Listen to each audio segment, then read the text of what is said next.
Hello, welcome. Thank you for joining us on this edition of News 2. I'm Sandra Gumansing. In our top story, the last member to complete the body of the 32nd legislature was voted on by the people of the Virgin Islands in the St. Thomas-St. John district on Saturday.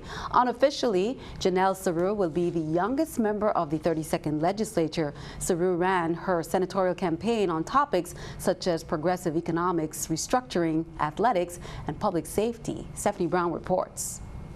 Unofficially, Janelle K. Saru is the winner of the 2017 special elections that took place on Saturday, April 8th. Tomorrow, the St. Thomas-St. John Election Board will count provisional and absentee ballots, which may take up to 1 to 5 days to tally and certify. As of News Times, the Virgin Islands election system's unofficial results show that Janelle K. Saru led the elections, receiving 1,234 votes, and former Senator Justin Harrigan trailed behind Saru with 981 votes. If certified and sworn in to the legislature, Saru, who is 31 years old, will be the youngest member of the 32nd legislature. In the 2016 senatorial elections, Saru ran 8th place, but shortly before senators were sworn into office, Saru, as well as another plaintiff, filed a case with the District Court of the Virgin Islands, contending that Kevin A. Rodriguez was not a bona fide resident of the Virgin Islands and hence could not take office. It could have been my brother and my father. If you lie on an application, then I don't know how you win anything fair and square. Look at sports. You can't run a race doped up for a race, win the gold medal, and then when you take that drug test and they find out that you were doped up, they revoke it. Exactly. The events leading up to the 2017 elections has set precedents in the Virgin Islands. It's not about a person. This is not about a candidate. This is not about Rodriguez. It is about our authority as a legislative body to decide this issue. And you all have conveniently dismissed 2 opinions of the legal counsel that supports this position. It's not my opinion. 30 seconds. An issue here. The legislature is not bound by any judicial principle that the Attorney General asserts. For News 2, I'm Stephanie Shalana Brown. Governor Kenneth Mapp congratulated the new senator, Janelle Saru, on her victory. The governor said Senator Saru represented a new generation of Virgin Islands leaders and that he looks forward to working with her in the weeks and months ahead. Governor Mapp called Ms. Saru on Saturday evening to offer his congratulations. He said, "I must applaud Senator-elect Saru and her team for their tenacity. They clearly stayed focused and put in the work," he said. The governor expressed his well wishes to all the candidates in the special election and urged them to remain committed to public service.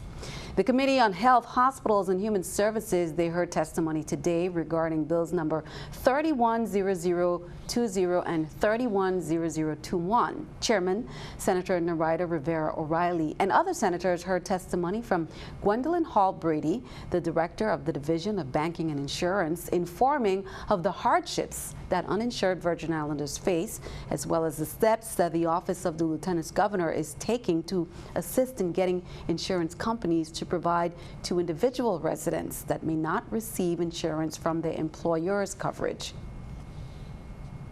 The petition the U.S. Department of Health and Human Services to have the territories included. It boils down to one reason as to why we are not included, in which Mr. Hardy mentioned, and that is the definition of state.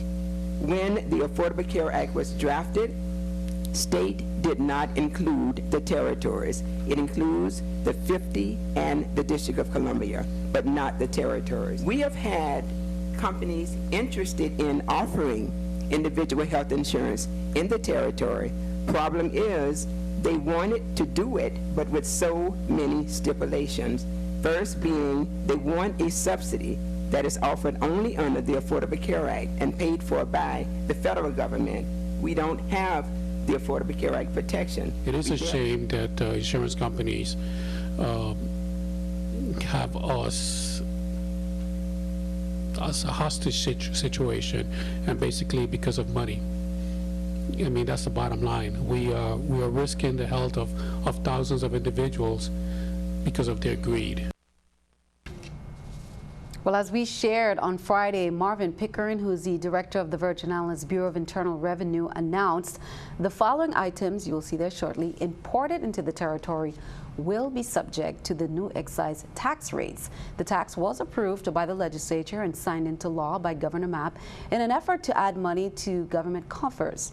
Many critique the increases and say it will do more harm than good. Nevertheless, the new tax rates will go into effect on May 1st, 2017 on foreign beers, U.S. foreign kegs, U.S. kegs, and cigarettes, carbonated drinks, rums, liquors, vodka, and other alcoholic beverages. Well, many saw the huge plume of smoke and could even see it along the south shore of St. Thomas on Sunday.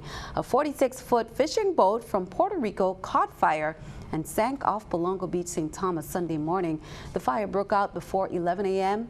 Alan Wentworth of Sea Tow received the call about the engine fire aboard the boat and responded. The fire spread after the Sea Tow arrived. You can see the Sea Tow boat there working from above to fight the fire for about an hour.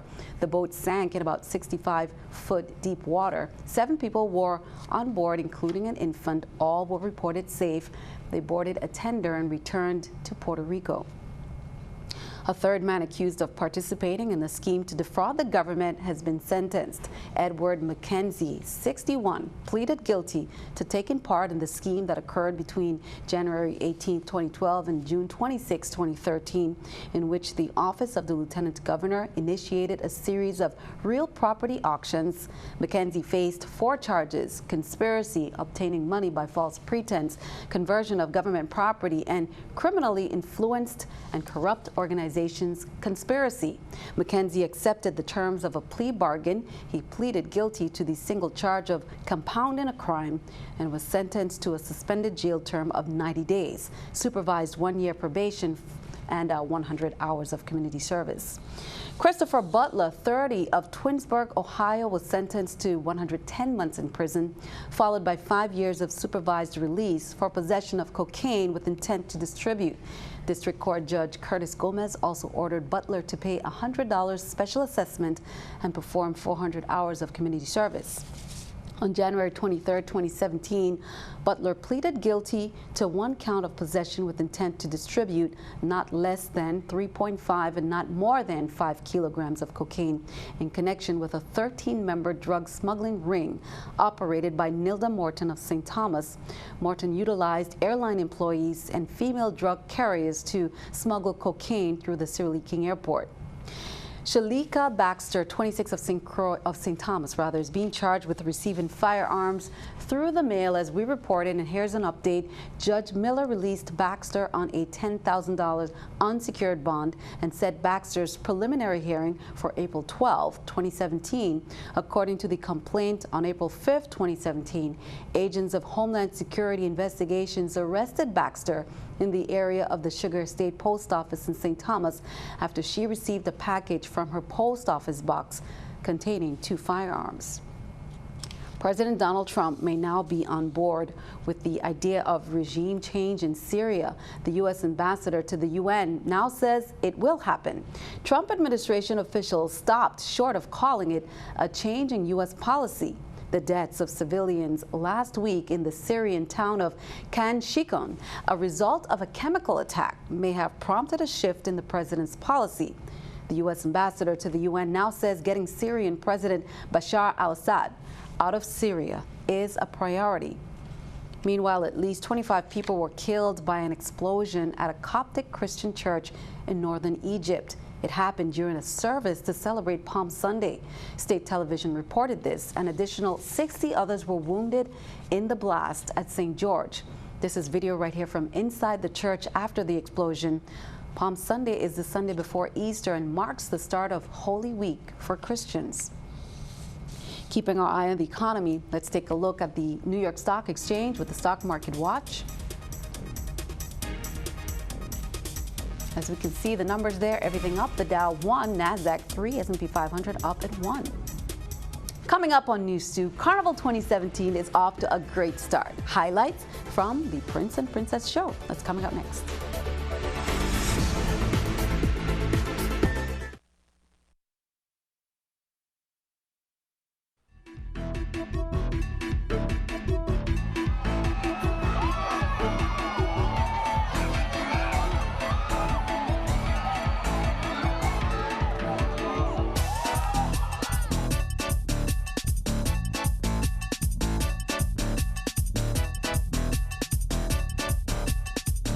winning moments there.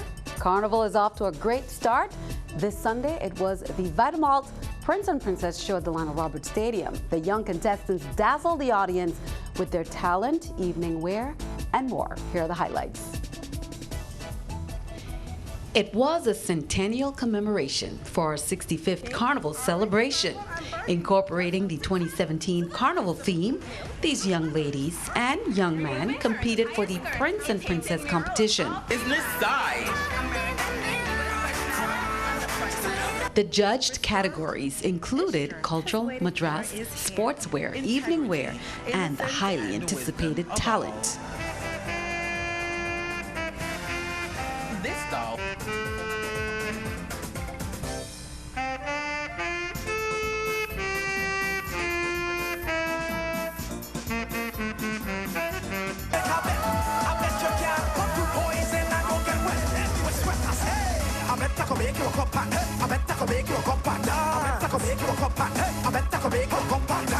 Along with the strength to carry on, then you cast your fears aside, and you know you can survive. So when you feel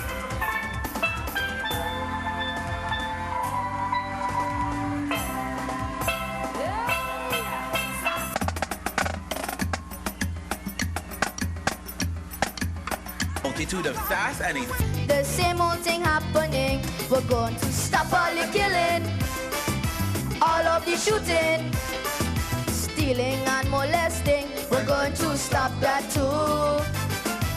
People of my country, respect one another. The winner's name was announced in the end. Tasia Maduro emerged as the winner. Carnival Princess for 2017 is contestant number 2, Tasia Maduro.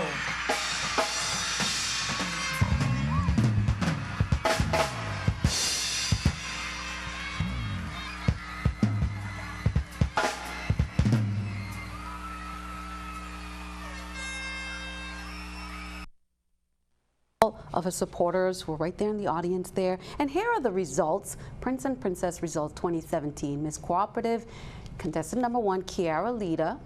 Miss Congeniality, contestant number 2, Tasia Maduro. Miss Photogenic, again, Tasia Maduro. Best Cultural Madras Wear, Tasia again, steals the crowd. Best Talent, contestant number 5, Nasai Ublis. Best Evening Wear, Tasia Maduro. Miss Intellect, Tasia again, first runner-up. Nasai Ublis, and Princess, winner of course, was Tasia Maduro, and she was contestant number 2. The Prince, Josiah Narcisse. Congratulations to all the young contestants. You did a fabulous job. Well, it was a taste of what's to come for some elder residents. Hope Worldwide St. Thomas Day hosted their 4th annual pre-Carnival celebration on Saturday, April 8th for residents of the Queen Louise Home for the Aged and the Lucinda Millen Home for Independent Living. Residents were entertained by small segments of majorette troops, dance groups, bands, steel orchestras, and solo performances. It was a beautiful sight for our senior residents who were able to enjoy the show and reminisce a little bit. This is our 4th annual mini carnival presentation here. We do one at the Lucinda Millen Home for the Independent Living as well. One is going on there right now. The several groups have come out today, and we're so appreciative. Lockhart School sent out their quadrille dancers as well as the performing artists against violence everywhere. St. Thomas Majorettes came out. Cecil Arbor came out, and we had a little Mukajumbi presentation. A couple members from Gypsy Carnival Troupe came out here as well today. We were very, very grateful for all of those presenters. At Lucinda Millen, we had Pan in Motion, a group from Ivani Dorican, the Dynamite Rays there, the Merlin's cheerleaders from Bowski School, as well as the first runner-up from Miss BCB, Miss Janiqua Gibbs. We've been coming out and meeting with the residents, volunteering every month since 2012, and then we started asking other organizations to join us in the effort.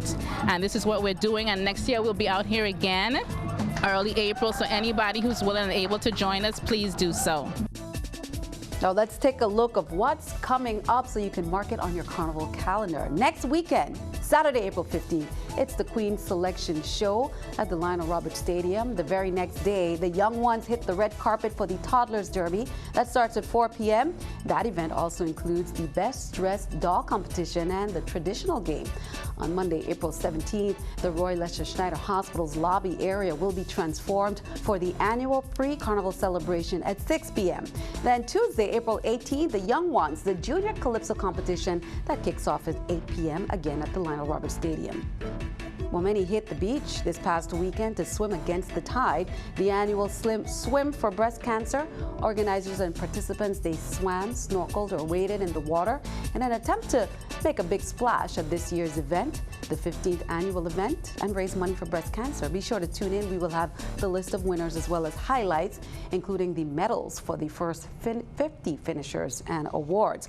Also, the American Cancer Society of St. Thomas put this on your calendar, inviting the community to participate in the 16th annual Relay for Life, and that will be held at the Adelita Cancrine Junior High School from 4 p.m. Saturday, June 24th to June 25th. They remind you, every dollar raised in the territory stays in the territory and is used to give direct financial assistance to newly diagnosed cancer patients.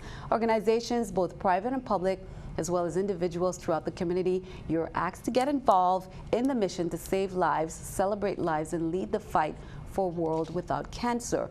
Now is the time to register or join a team at www.relayforlife.org/St. Thomas VI.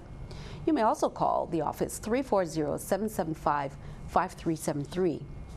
On Saturday, April 8th, many young kids enjoyed hands-on cooking classes by local chefs Todd Manley and Frank Robinson, and celebrity chefs Tiffany Derry, Kevin Fonzo, Ron Dupre, and St. John chef Mathiam Bachelet. The Taste of St. Croix Youngsters event was entitled Taste Buds and was held at the Pearl B. Larson Elementary School, St. Croix. Here at the Pearl B. Larson School with dozens of wonderful children who came out to participate in Taste Buds, the kids' cooking class, which is a part of the Taste of St. Croix events.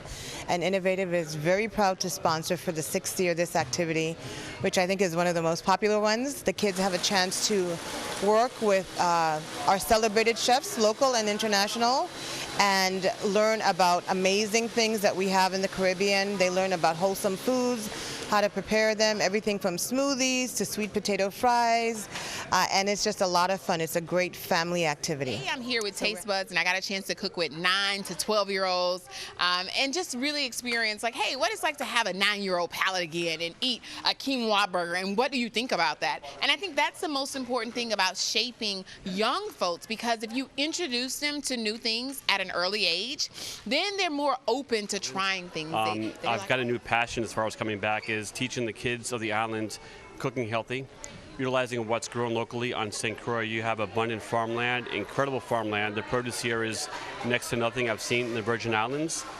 So I enjoy coming back here to cook with the kids, show them that there's plenty of food here on the island to eat healthy. You don't have to buy things in the store or the supermarket or a drive-thru, that you can make your own pastas, you can make your own. Great event. Congrats to all the participants. Well, the Special Olympics of the Virgin Islands, they celebrated the 40th anniversary Saturday at Renaissance Park in St. Croix. It was originally scheduled for March 24th, but due to heavy rains, it forced the organizers to change that date.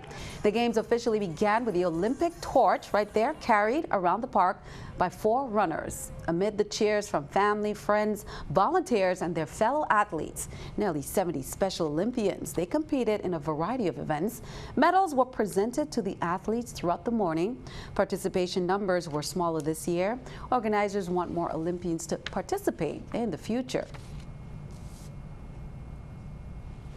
Parents especially, bring your kids out next year, okay? Bring your students out next year, okay, or your child. Okay, it's extremely beneficial to them.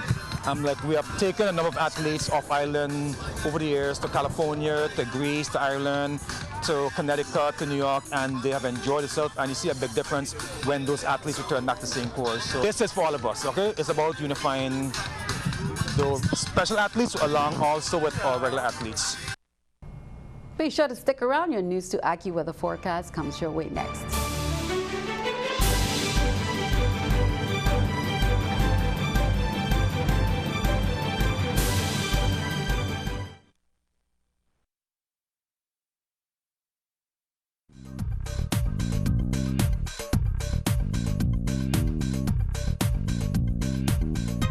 Well, just off to the northeast of the Virgin Islands, we do have a disturbance, an area of low pressure, and today we saw a couple of locations with some pretty good downpours.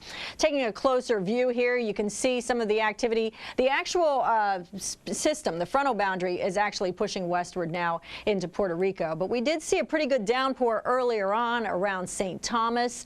Now for tonight, spotty showers with an overnight low of 74 degrees. In St. John, we'll have some spotty showers around for tomorrow with a temperature of 83 degrees. In St. Thomas, a couple of spotty showers as well, a temperature of 83 degrees there for tomorrow. And in St. Croix, you'll have some spotty showers with a high temperature of 85 degrees. Our waves on the Atlantic side are 4 to 6 feet. We have an east-southeasterly wind, 8 to 16 knots. We do not have any advisories in effect at this time on the Atlantic side or on the Caribbean side. Our waves are 3 to 5 feet on the Caribbean side with an east-southeasterly wind of 8 to 16 knots. And as we take a look at the forecast here, we're going to see some spotty showers around for Tuesday, as I mentioned. Wednesday, we have a front dropping through, and that is going to bring perhaps some heavier downpours again to the area. On Thursday, it's going to be quieter, but there'll be a passing brief shower or two. On Friday, we'll see a quieter day. A spotty shower in places, a better chance that we'll see some heavier showers around Friday night into Saturday as the next disturbance moves our way. Sandy, back to you. Okay, not too bad for now. Thank you for that. Cristino Gonzalez, second grader, shares this beautiful picture there with smooth sailing, nice puffy white clouds, and fishing there. Cristino, thank you for that. Send us your News2 weather picture to the address on the screen. Tune in to see it right here on News2. That is all for now. We'd like to thank you for joining us for all the latest. I'm Sandra Guman saying have a wonderful evening. We'll see you next time.